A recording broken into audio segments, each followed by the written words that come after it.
하나님의 은혜가 이 시간에도 여러분들 가운데 함께 하시기를 간절히 축원합니다. 참 잘 오셨습니다.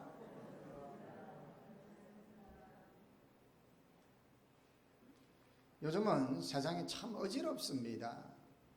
정치, 사회, 경제, 문화 어느 것 하나 참 마음 놓고 안심할 수가 없습니다. 저희 게시판에도 총회에서 나온 공지사항을 게시했지만 지금 코로나가 다시 재유행될 염려가 있어서 지금 총회 차원에서 지금 다시 한번 권고를 하고 있습니다. 조심을 하셔야 됩니다. 아무튼 지금 우리가 그리스도인들이 이 땅을 살아가면서 여러 가지 되어지는 것들, 여러 가지 현상들을 바라보면서 참 염려할 것들이 많습니다. 그러면서 우리는 어떠한 모습으로 살아가야 할까? 그렇죠. 세상이 흘러가는 그 흐름대로 우리가 따라가야 할까? 오늘 요엘 선지자가 이스라엘 백성들을 바라보며 이스라엘 백성들에게 외치는 내용입니다. 왜냐하면 이스라엘 백성들이 하나님을 멀리하고 우상을 가까이하고 하나님께 떠나버리니까 이제 하나님께서 장차에 아수르와 바벨론에 의해서 멸망할 것이라고 예언을 합니다. 그럴 때 그들에게 요구한 건 뭐냐면 회개하고 돌아와라. 회개하고 하나님께로 돌아오고 거룩함을 회복하라라고 요구를 하고 있어요. 우리가 이 시대를 살아가면서 그리스도인들이 어떠한 모습으로 살아가야 할지를 오늘 이 본문에 사실은 이 본문이 사순절의 의미가 많이 담겨 있는 부분들입니다.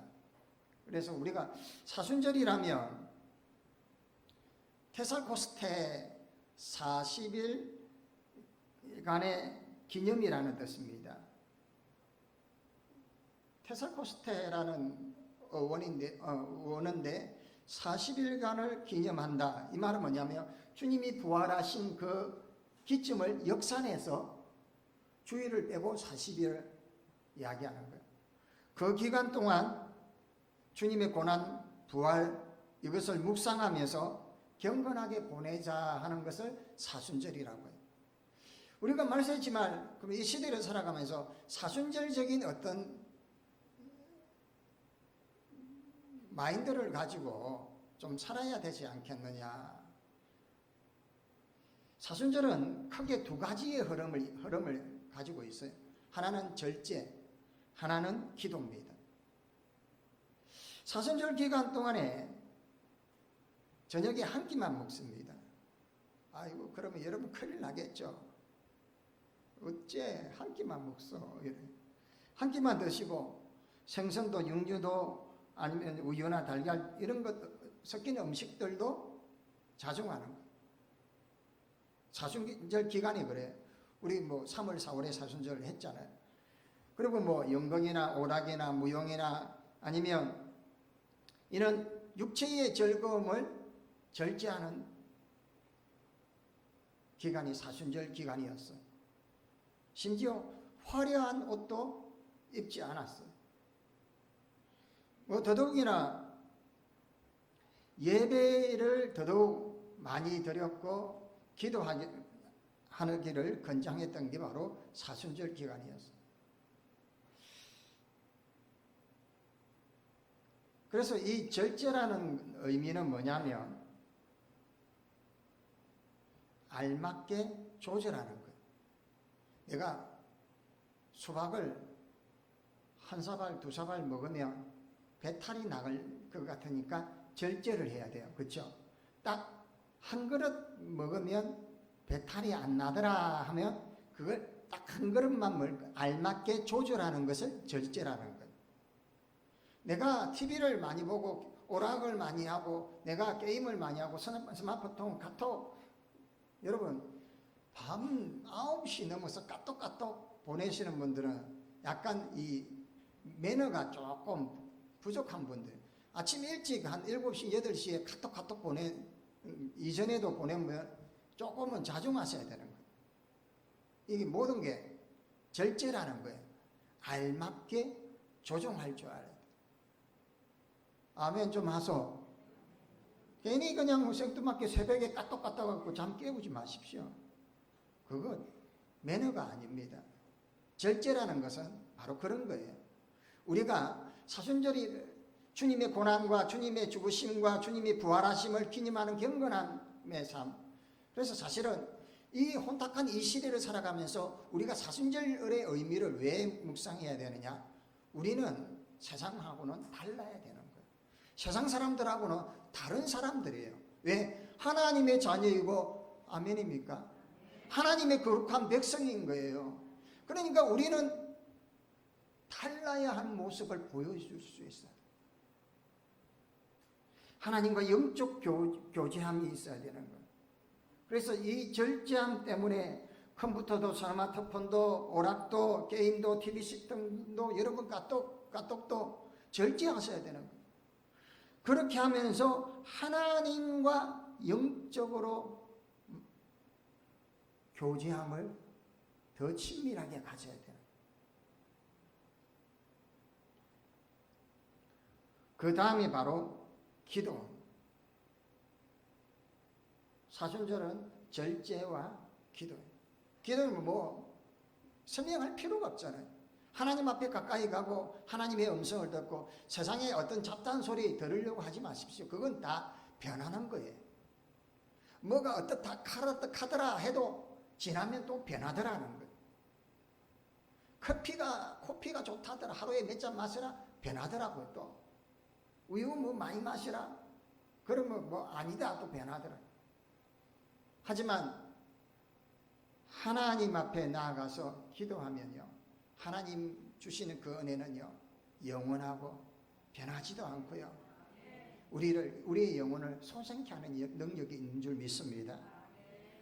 그런 의미에서 오늘 요엘 선지자를 통해서 이 사순절 의미를 한번 되새겨 보겠습니다. 15절 16절에 보면 이스라엘 백성들에게 이렇게 이야기합니다. 너희는 시온에서 나팔을 불어 거룩한 금식일을 정하고 성회를 소집하라 라는, 백성을 모으고 그 모임에 장로도 모이고 어린아이도 정먹이도 다 모이고 신랑도 신부도 다 모아라는 거예요. 그리고는 금식일을 선포하라는 거예요. 그들에게 아주 특별한 요구를 하는 거예요. 하나님이 그들에게 특별한 계기를 마련하시는데 뭐냐면 하나님께 돌아올 계기를 마련하는 거예요. 여러분,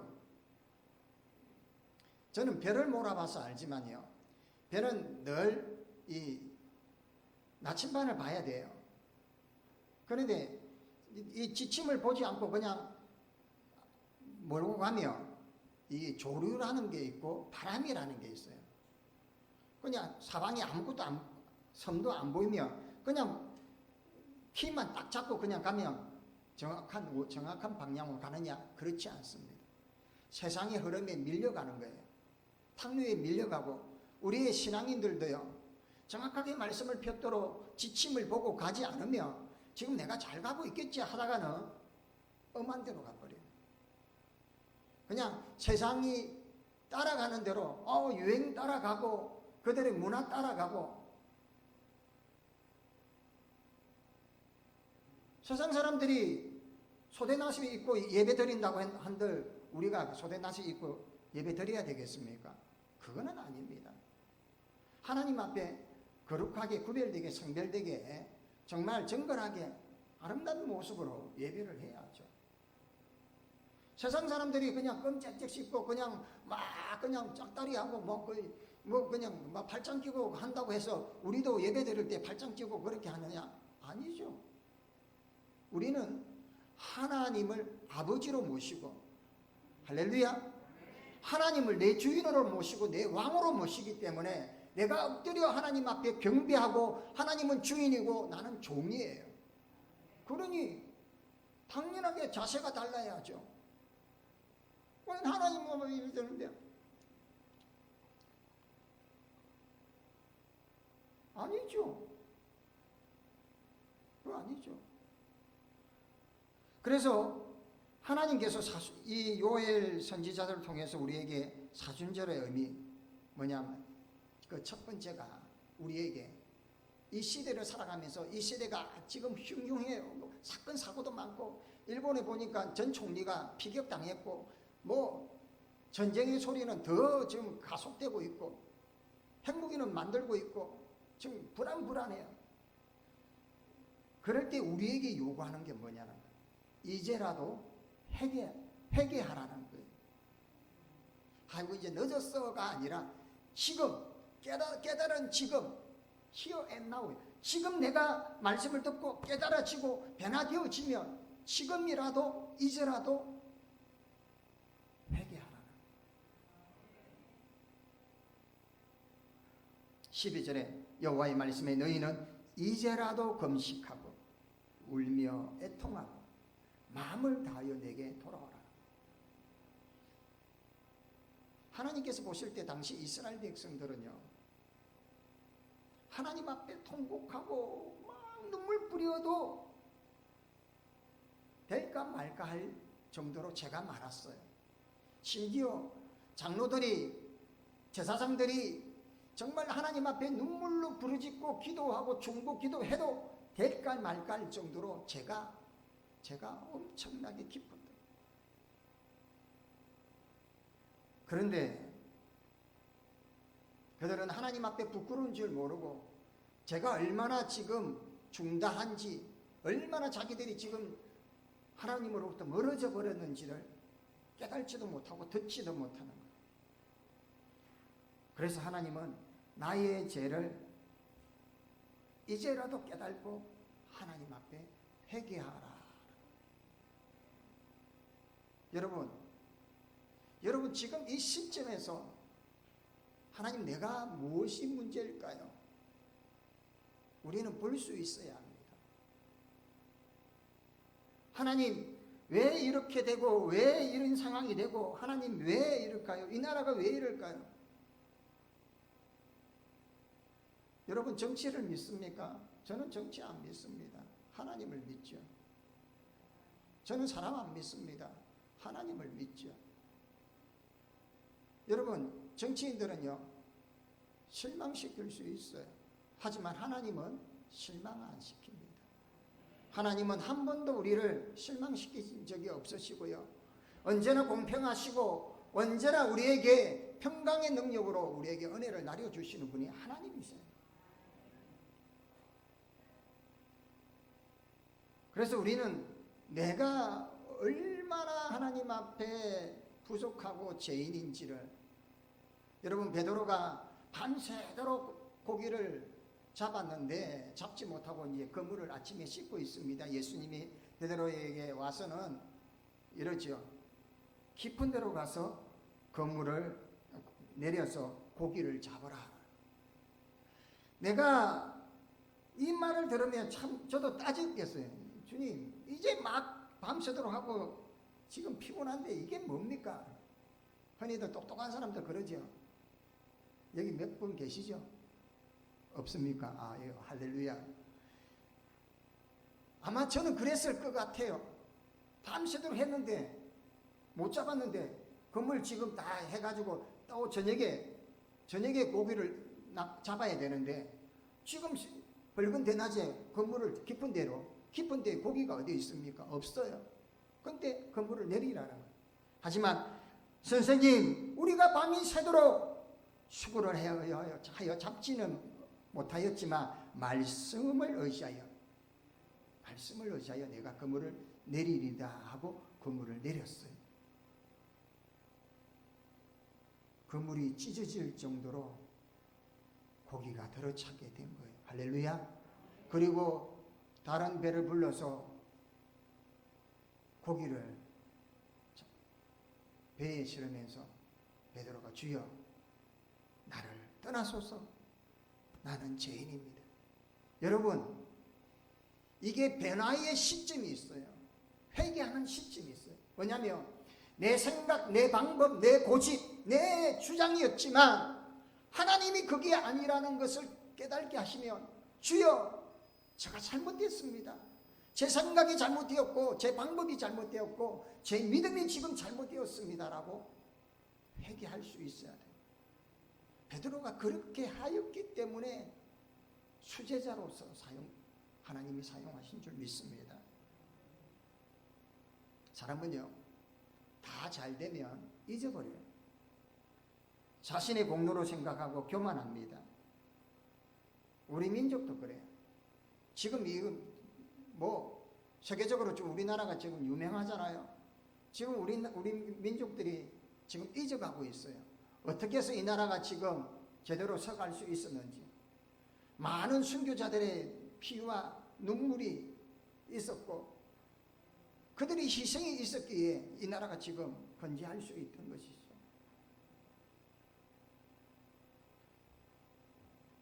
두 번째로 하나님의 거룩한 백성으로 나아가기 위해서는 내게로 돌아오라는 거예요. 회개하고 하나님께로 돌아오라는 거예요. 13절에 너희는 옷을 찢지 말고 그냥 하는 척하고 그냥 겉으로 그냥 그렇게 하지 말고 마음을 찢으라는 거예요. 정말 심령에 통해하는 마음으로 마음을 찢어서 하나님 앞에 돌아오라는 거예요. 그러면 은혜로우시고 자비로우시고 노하기를 더디하시고 인애가 크시 그분께서 재앙을 내리실 것도 내리지 않겠다라는 거예요. 여기에서 내게로 돌아오라. 우리가 주님 앞으로 돌아가면 어떤 현상이 일어날까요? 주님 앞으로. 주님 앞에 돌아가면 내 있는 모습 그대로를 볼 수가 있어요. 거울 앞에 딱 서보십시오. 그러면 내 얼굴이 어떻고 내 모습이 어떤지를 알 수가 있습니다. 주님 앞에 서면 교만했던 사람도 내가 얼마나 형편없는 사람인지를 깨닫게 되는 거예요.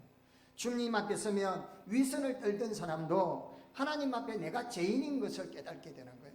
주님 앞에 서면 내가 내 공적이라고 생각했던 것들 나는 내가 허물과 죄가 많은 사람이라고 깨닫게 되는 거예요. 할렐루야. 여러분 그래서 거울을 보십니까? 거울을 보아야 여러분을 볼 수 있고 말씀을 보아야 여러분을 볼 수 있습니다. 왜? 말씀이 하나님 주신 이 말씀을 통하여 우리를 볼 수가 있기 때문에. 러시아의 문호 톨스토이가 진정한 사랑에 대해서 이야기를 합니다. 세 곳을 다녀와야 된다는 거죠. 군대를 가야 되고 병원을 갔다 와봐야 되고 감옥을 가야 된다는 거예요. 군대, 병원, 감옥이 공통점이 뭐냐면 인간을 새롭게 볼 수 있게 한다는 거예요. 군대 남자들은 가면 좋죠. 여자도 가면 한번 가보십시오. 가면 누구의 도움 없이는 나는 살아갈 수 없는 존재인지를 군대 가서 알아요. 그러면 병원요. 아파 보면요. 내가 얼마나 연약한 존재인지를 알게 되는 거예요. 원치 않게 감옥을 가면 자기가 얼마나 큰 죄인인지를 알게 되는 거예요. 물론 군대는 가면 좋지만 병원하고 감옥은 안 가서도 됩니다. 우리 주님 은혜로 깨달음의 역사가 있을 줄 믿습니다. 중요한 것은 우리가 우리를 볼 수 있어야 되는 거예요. 내가 얼마나 하나님 앞에 죄인인지. 그래서 하나님 앞에 돌아가야 합니다. 마지막으로 하나님의 거룩한 백성으로 나아가기 위해서 거룩을 회복하라고 합니다. 뭐를 회복하라고요? 거룩을 회복. 16절에 보면 백성을 모아 그 모임을 거룩하게 하고 장로들을 모으고 어린아이와 젖먹이를 모으고 신랑도 그 방에서 나오고 신부도 그 신방에서 나오게 하라. 이렇게 합니다. 하나님의 백성이 거룩함을 회복하라는 말씀. 여기는 뭐냐면 하나님이 내가 거룩하니 너희도 거룩하라 라고 명령하신 말씀이 기억나시죠? 이 거룩하라는 말은 늘 말씀드리지만 구별하라 라는 거예요. 하나님의 자녀이니까 자녀가 있어야 할 곳, 있지 말아야 할 곳을 구별하는 거예요. 세상 사람들이 술 마시고 노는데 있지 말라는 거예요. 거기에 휩쓸리지 말라는 거예요. 세상 문화에 거기에 휩쓸리지 말라는 거예요. 철저하게 하나님의 자녀로서 구별되어야 되는 거예요. 구별시키지 않으면 나도 모르게 어느샌가 내 몸이 더러워져 버리고 세상의 것으로 얼룩져 버린다라. 연탄 공장 근처만 가도요, 연탄 가루가요, 소복히 가라앉습니다. 그래서 거룩하기 위해서는 두 가지가 필요합니다. 첫 번째, 거룩함을 향한 열망이 필요합니다. 여러분, 연어는 연어 아시죠? 자기가 태어난 곳으로 다시 회귀하는, 돌아가는 습성이 있어요. 2년이든 5년 만이든 자기가 돌아가는 거예요. 남대천으로 가고 강원도의 그 꼴짜기로 이 연어들이 자기가 난 그 물의 냄새를 맡고 그슬로 올라가는데 이 연어들이 가면서 온갖 상처를 다 입습니다. 그 때로는 험한 곳을 지나고 때로는 그슬로 올라가야 하고요. 요즘은 또 이제 보호가 많아가지고 보호도 그슬로 올라가야 되고 심지어 폭포도 그슬로 올라가요. 그렇게 해서 그들이 죽기 살기로 그 자리로 찾아옵니다. 하나님의 백성이 이 연어처럼 거룩함을 지키기 위한 열망이 있어야 돼요. 그냥 뭐 대충 살면 되지요 하는 게 아니에요. 정말 이 거룩함을 지키기 위한 열망이 필요합니다. 할렐루야.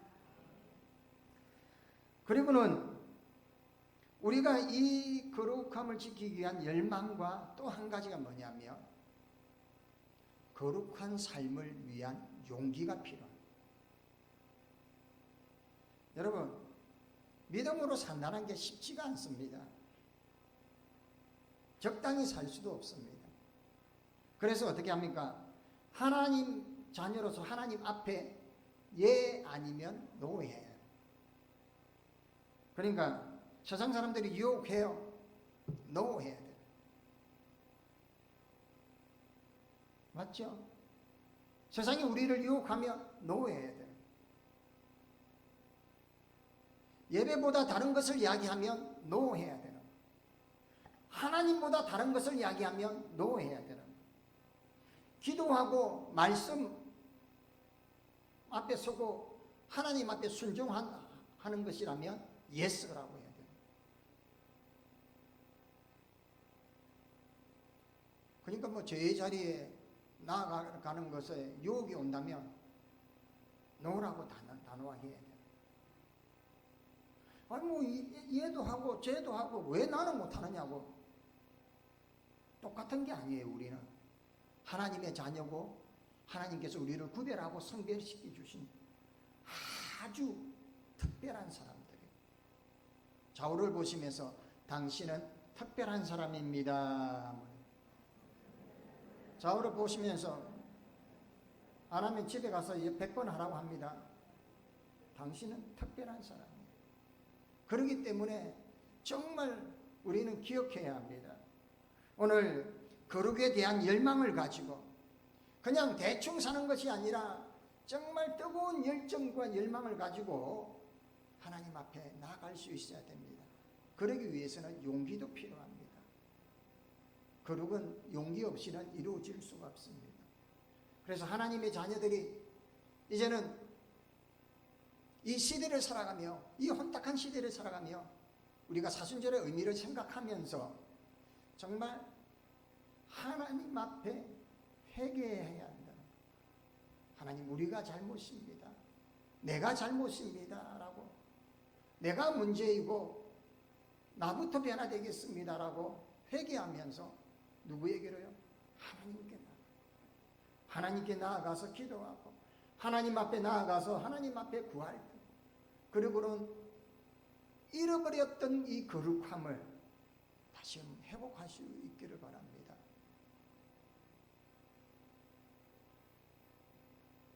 요즘 세상 문화가 우리를 그대로 두지 않습니다. 핸드폰을 열면 오만 갖가지의 것들이 우리를 유혹합니다. TV를 봐도 그렇습니다. 여러 가지 매체를 온라인에 엄청나게 많은 것이 노출되어 있습니다.